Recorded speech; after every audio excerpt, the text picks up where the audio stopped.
Hello student. Phenol की रासायनिक अभिक्रियाएं हम पढ़ा रहे थे।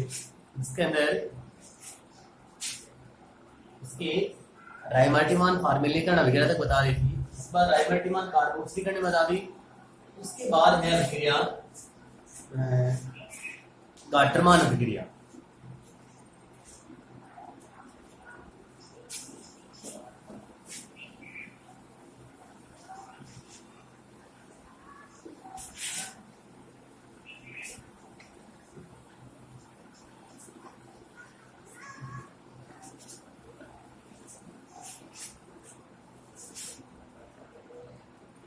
ये फिनोल की बेंजीन वलय की अभिक्रियाएं हैं।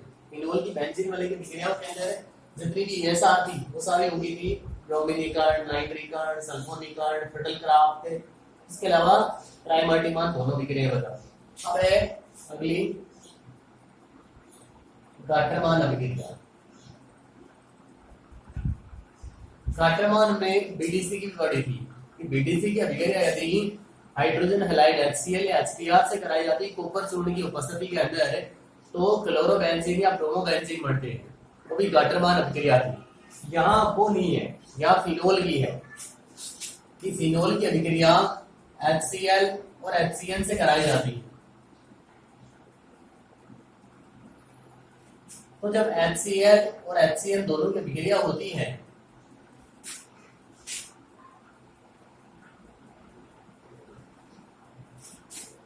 तो अम्ल आयन होकर H plus Cl minus ion देगा। कार्बन नाइट्रोजन का बंध ध्रुवित होगा तो बंध ले जाएगा नाइट्रोजन, तो N माइनस के साथ H प्लस जुड़ेगा और Cl प्लस के साथ Cl माइनस जुड़ेगा, तो बढ़ेगा Cl CH double bond N। ये जो बना ये योग करता है फिनोल की बेंजीन रिंग के ऊपर। ये फिनोल अभिक्रिया Cl CH double bond NH। तो इसके इस पैरा क्योंकि यहाँ जुड़ेंगे या तो ऑर्थो पे या फिर पैरा पे, तो पैरा पोजीशन पे हाइड्रोजन है तो यहाँ से तो हाइड्रोजन हटे और यहाँ से Cl HCl बाहर CH डबल बॉन्ड NH का योग बेंजीन रिंग की पैरा पोजीशन के ऊपर हो जाए तो CH डबल बॉन्ड NH यहाँ लिख दिया हमने माइनस HCl। अब इसका करा देते हैं जल अपघटन। जल अपघटन में कराएं जब कार्बन नाइट्रोजन का बंध टूटे तो उसको दो बंध टूटे तो दो बंध चाहिए, तो दो हाइड्रोजन ना जुड़ के इसके साथ डायरेक्ट एक ऑक्सीजन परमाणु जुड़ जाता है, CH समूह में चेंज हो जाता है। जैसे अम्ल की उपस्थिति के अंदर जल अपघटन कराया H2 को लिख दिया OH इधर यहाँ से, तो CH के साथ में O और NH के साथ में H, तो यहाँ CHO समूह और प्लस NH, क्योंकि यहाँ जो फॉर्मेल समूह है CHO समूह है वो उसकी पैरा पोजीशन के ऊपर जुड़ जाता है। इसके बाद अगली है डफ अभिक्रिया। डफ अभिक्रिया क्या होगी कि फिनोल की अभिक्रिया जो है वो हेक्सामेथिलीन टेट्राएथीन के साथ कराई जाती है। छह तो मेथिलीन समूह है, CH2 समूह होते हैं तो 4 नाइट्रोजन, नाम है हेक्सा मैथिलीन टेट्राएमीन, साथ में बोरिक अम्ल H3BO3 के साथ जब कराते हैं तो इसमें से जो फॉर्मेल समूह है इसकी ऑर्थो पोजीशन के ऊपर जाके योग कर लेगा। पूरी मैकेनिज्म लिख के डायरेक्ट रिएक्शन ये लिखते हैं कि यहाँ कौन जुड़ जाता है CHO समूह जुड़ जाता है ऑर्थो पोजीशन। तो एक तो फॉर्मेलिकरण राइमार्टिमान में है उसमें CHO समूह जुड़ता है, यदि हम फिर CHO समूह पैरा पे जोड़ा तो गाटरमान करा देंगे, ऑर्थो पे जोड़ना है तो डफ अभिक्रिया करा देंगे, हो जाएगा क्योंकि डफ अभिक्रिया।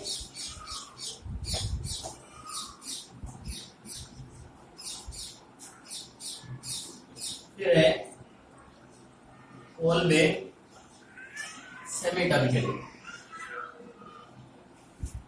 कोल्बे सेमेट अभिक्रिया, कोल्बे सेमेट अभिक्रिया में क्या कराते हैं कि फिनोल की अभिक्रिया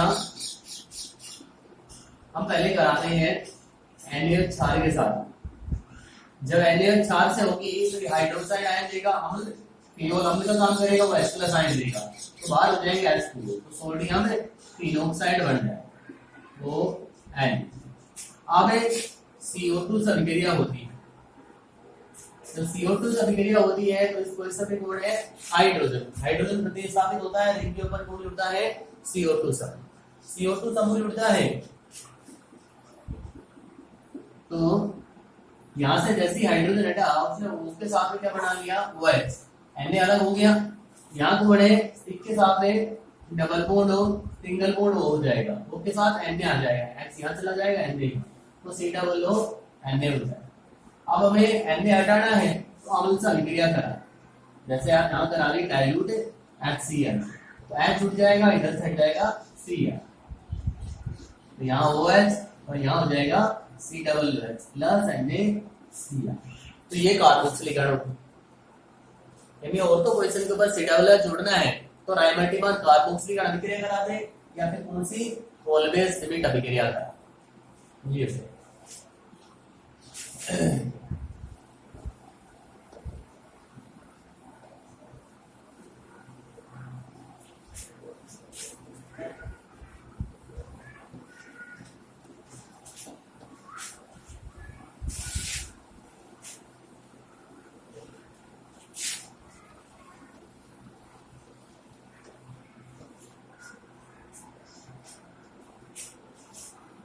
इसके बाद अगली है हाइड्रोजनीकरण। हाइड्रोजनीकरण हाइड्रोजन का योग कराते हैं हीलियम, प्लेटिनम या पैलेडियम उत्प्रेरक की उपस्थिति के अंदर।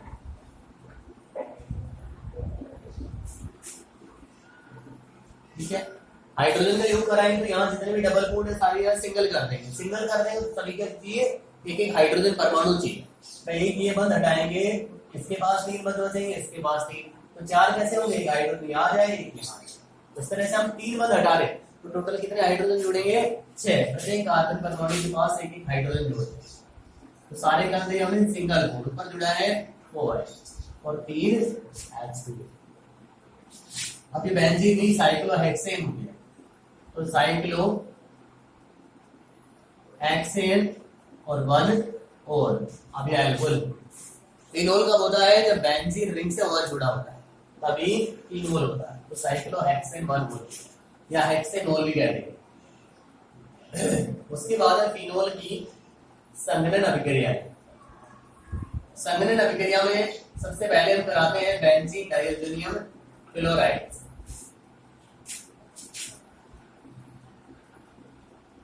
यहाँ जुड़ा है N2Cl, अभिक्रिया करा रहे हैं फिनोल के साथ। ये फिनोल दोनों की अभिक्रिया कराएंगे तो इसके पैरा पोजीशन से हटेगा हाइड्रोजन और यहाँ से हटेगा Cl माइनस HCl,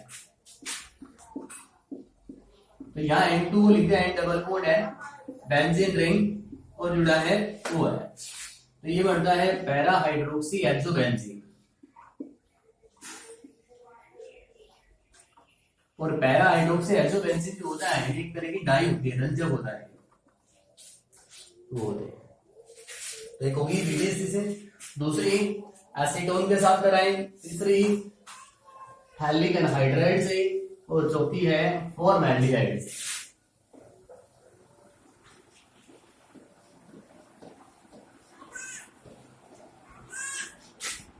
दूसरी है एसीटोन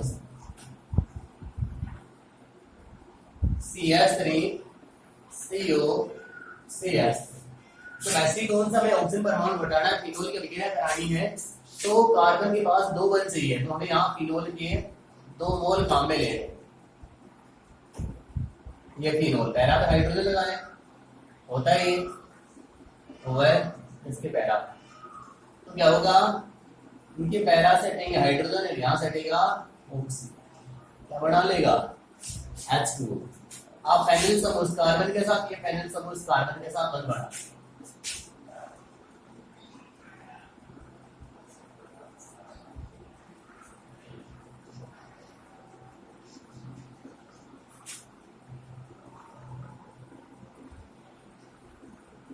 ये होगी संघनन। बाहर कौन निकला? H2O या प्लस H2O। ठीक है, इसका नाम होता है बिस्फेनॉल। ग्रिस वगैरह जो होती है उसके अंदर पहले काम आ रहा है बिस्फीनोल। इसके बाद है थैलिक एनहाइड्राइड।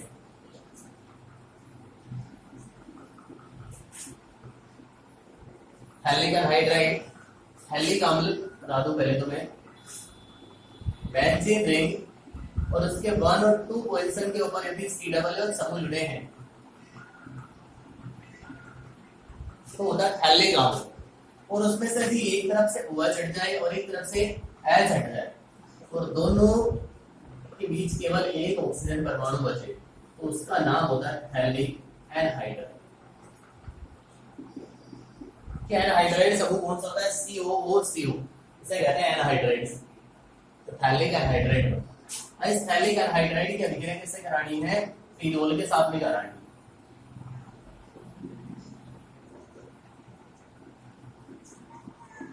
ये हो इसके पैरा कौन सा हाइड्रोजन, इसके पैरा हाइड्रोजन, बाहर कौन हो जाएगा? H। यहाँ C, यहाँ C डबल बॉन्ड हो, इसमें हो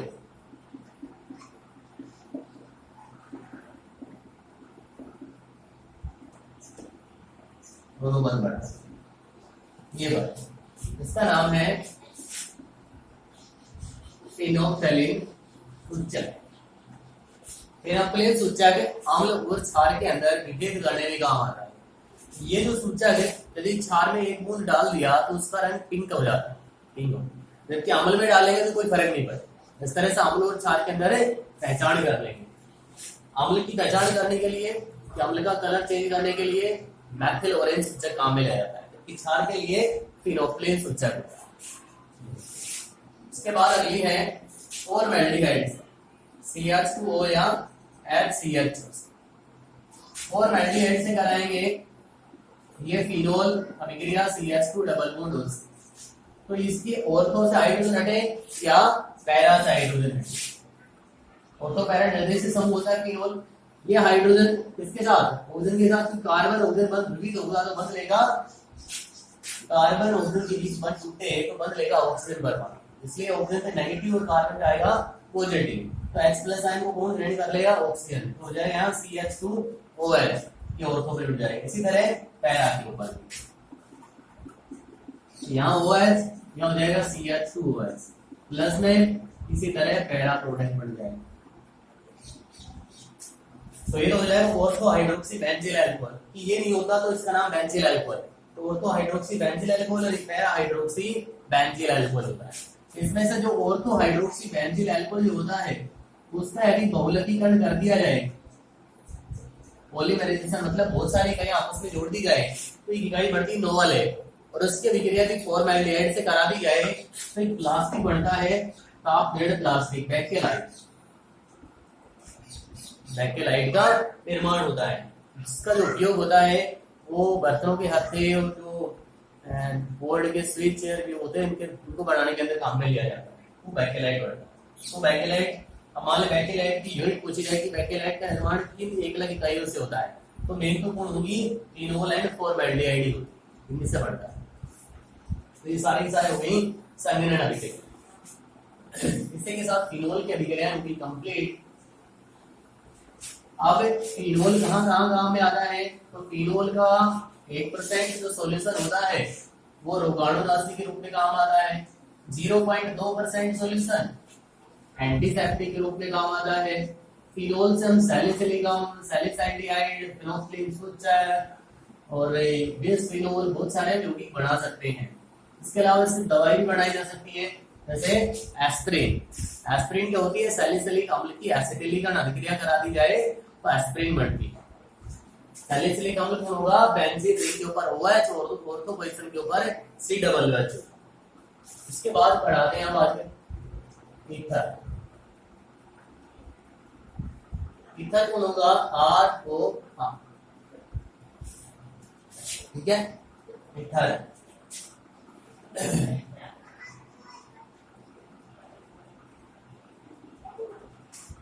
नामकरण बताएं, तो नामकरण के लिए सूत्र है एल्कोक्सी एल्को। आर हो तो एल्कोक्सी, आर कौन है? एल्को। अब अगले वाला भी R एल्कोक्सी हो सकता है, पीछे वाला भी R एल्कोक्सी हो सकता है। मतलब कम कार्बन वाला एल्कोक्सी और जिसमें ज्यादा कार्बन होंगे वो R एल्केन का काम करेगा। अब CH3OCH ये नाम जो है वो IUPAC के बताएंगे। सामान्य के अंदर नाम लिखेंगे तो सामान्य नाम होगा एल्किल,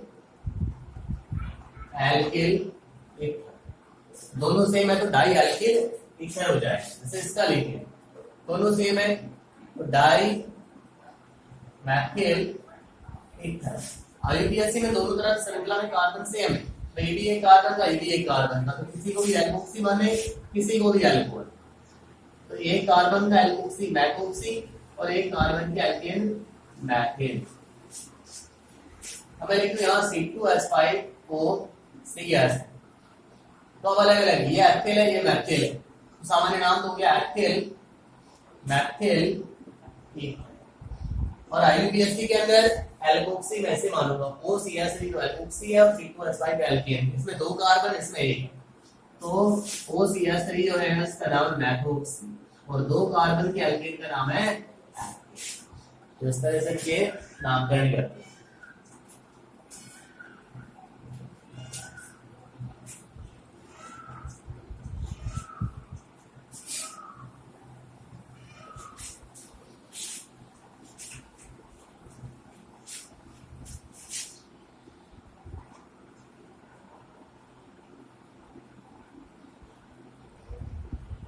मेन आते हैं प्रिपरेशन ऑफ ईथर के, ईथर के निर्माण की विधि। सबसे पहले प्रयोगशाला विधि। प्रयोगशाला विधि क्या होगी कि जब हम आदित्य के अंदर ज्यादा मात्रा में एथेनॉल ले लें और उस एथेनॉल के अंदर कंसंट्रेट H2SO4 मिला और टेम्परेचर रखे 413 गैल, तो ईथर बनता है, क्योंकि टेम्परेचर बढ़ा देंगे तो फिर एल्कीन बन जाती है। ठीक है, तो एथेनॉल CH3CH2OH जब अभिक्रिया करते हैं तो इसके दो मोल आपस में अभिक्रिया करते हैं। यहाँ होता है कंसंट्रेट H2SO4, टेम्परेचर 413 है, एक से तो हटता है OH और एक से हटता है H, H2O से लेके डाइल्यूट हो जाता है, तो CH3CH2O CH2CH plus H ether बनता है। ठीक है, कैसे करते लैब के अंदर, एक कोई पात्र ले लिया, जैसे राउंड फ्लास्क ले लिया, उसको स्टैंड के ऊपर रखे, नीचे लैब के द्वारा गर्म करते हैं। यहाँ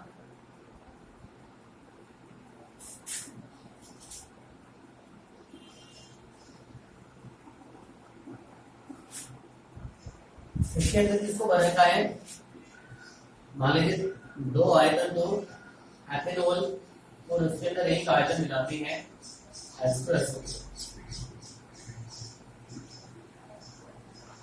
ठीक है, गर्म करेंगे, दोनों के बीच अभिक्रिया होगी, टेम्परेचर देने, उसके बाद में ईथर की वाष्प बढ़ेगी। यहाँ क्या लगा रखा है, संघनित्र लगा रखा है, वाष्प होगी ठंडी, ठंडी होगी तो लिक्विड में चेंज होगी, यहाँ जाके ठंडी होने लगे। इसके अंदर ईथर के साथ साथ एथेनॉल की वाष्प भी बढ़ जाती है, तो जिससे बाद में प्रभाजी स्तंभ के द्वारा अलग अलग कर दिया जाता है। ईथर का जो बॉइलिंग पॉइंट है वो अल्कोहल की बजाय कम रहता है, तो इसकी वाष्प जल्दी बढ़े, तो इस तरह करते हैं। इसी एथेनॉल और कंसंट्रेट H2SO4 के द्वारा ही फैक्ट्रियों के अंदर प्राप्त किया जाता है। तो वहां तो अलग अलग कक्ष लगे होते हैं, अलग अलग कक्ष है, जहाँ एथेनॉल जा रही वो अलग है, उसके बाद में कंसंट्रेट H2SO4 अलग है। गर्म करने के लिए भी टेम्परेचर फिक्स रहता है, उसके अंदर रोड लगी होती है, वो उनकी से केवल 413 केल्विन टेम्परेचर ही आता है, पूरा की होती है। तो ये होगी प्रयोगशाला विधि, जिसके अंदर हम कंसंट्रेट H2SO4 से बनाते हैं, एथेनॉल की अभिक्रिया कराते हैं। या फिर दूसरी है एल्यूमिना से बना सकते हैं, Al2O3 से। कंसंट्रेट H2SO4 की जगह एल्यूमिना भी काम में ले सकते हैं। उसी तरह 2 मोल यहां पर इसको काम में लेंगे Al2O3,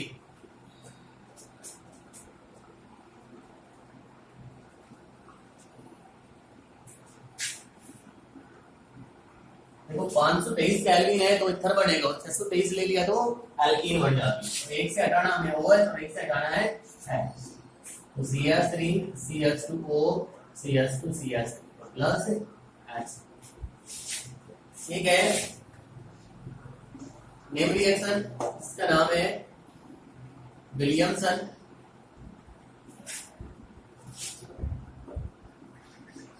ईथर संश्लेषण अभिक्रिया। Sodium alkoxide react with alkyl halide.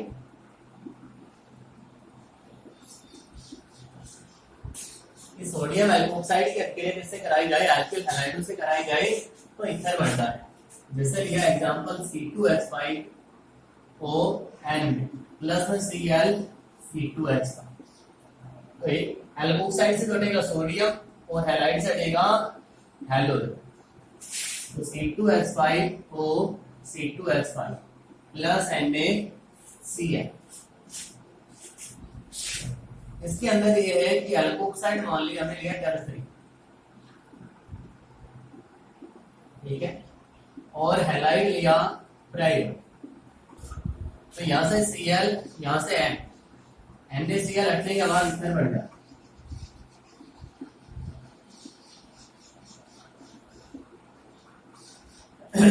अब मान लीजिए हम उल्टा लिख देंगे कि C2H5ON, ठीक है। तो टर्सरी तो ले लिया हमें हैलाइड, देखिए एल्किल हैलाइड है वो तो ले लिया टर्सरी, और एल्कोक्साइड ले लिया प्राइमरी। तो अब ईथर नहीं बढ़ेगा। अब क्या होगी, बीटा विलोपन अभिक्रिया द्वारा एल्कीन बन जाती है कि यहाँ अल्फा ये बीटा, तो यहाँ से हैलोजन यहाँ से हाइड्रोजन हटने के बाद एल्कीन बन जाएगी।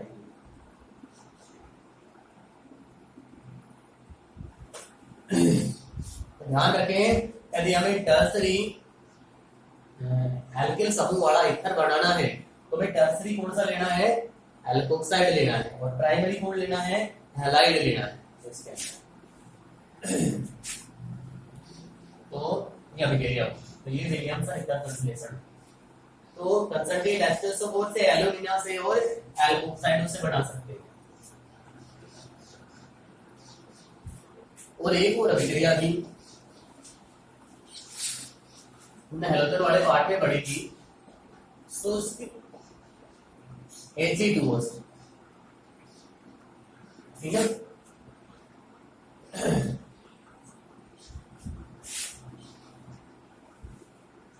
यदि मान लीजिए नम ले लिया तब तो अल्कोहल बनती है, और शुष्क लिया है तो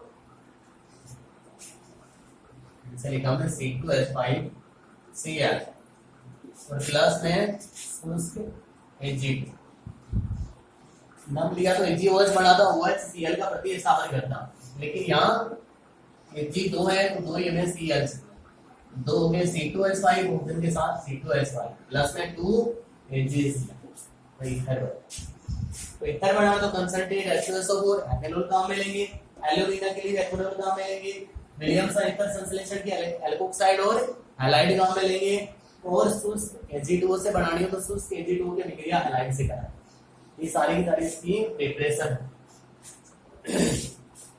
उसके बाद इसके भौतिक गुण है, तो भौतिक गुण डाइएथिल ईथर की बात करते हैं, C2H5O C2H5 मुख्य यही है। इसकी बात करें तो ये मिट्टी गंध वाला लिक्विड होता है,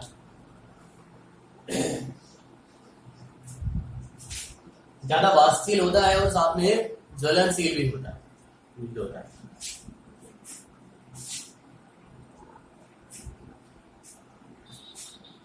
और अध्रुवीय है तो जल के अंदर तो अविलय होगा, बाकी कार्बनिक विलायकों के अंदर विलय होता है।